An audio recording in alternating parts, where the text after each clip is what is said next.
So nice and easy there. All right, so I'm going to go out on a little bit of a limb here. Any chance that we could do just a real quick mentalism thing right now? Sure. Well, I'll do it with you. So mentalism is very personalized, right? I think that's what sort of distinguishes it from sort of like bigger or sort of broader statistics models and things like that. So what I have here is I have here a deck of cards. And we didn't set this up, by the way. I'm laughing because like we've been hanging out for like 30 minutes and I had no idea he had a deck of cards in his pocket, but I shouldn't be surprised, I suppose. But go ahead. Sorry. So, David, if you would just, do you have a hobby or something that you wouldn't mind sharing with your audience? Yes, actually I would, I'm not necessarily present, but in my previous life, I like to do plastic models. Oh, So put together like military aircraft or things like that. very cool. So plastic models, and I'm rolling up my sleeves for those of you who are listening to this only, so that David knows that I have nothing up my sleeves, because that's what Literally. people always ask. Yeah. So I want you to just imagine a scene in your mind Okay. of you with these plastic models, and I want you to describe it to the audience. What is it that you see so that we can all see the same thing?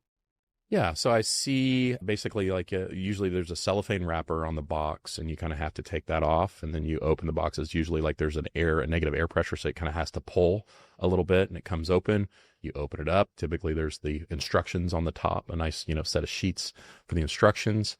And then you have the trees inside, which are the plastic things that hold the pieces, right? So they've been molded and you have to tend to cut those off and all that good stuff. So that's kind of how you start the process. Oh, very cool. And in this scene, are there people around you, or is it just you? No, it's very, very, very isolated. Very isolated. Yeah, very. And it's in a room or a studio or something? Typically in a room. Okay. Yeah. I want you to just imagine that you notice on the floor, you're just sort of looking around the room, you notice that there's like a card or something that's on the floor. Okay. In this room with your models. Of course, it doesn't really fit there. So you bend over, you pick up that card, and you look at it and you visualize that card. Ace through king, four suits. It fell out of a deck of cards. What card is that card that you're looking at?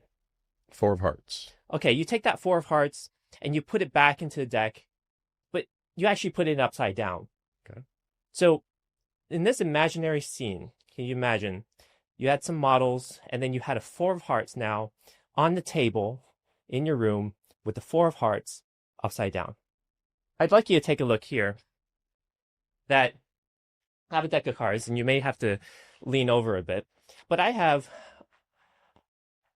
a whole bunch of cards, and there's one card that's upside down. If you would just go ahead, take a look at it, and tell everybody what it is. That's amazing. That's crazy.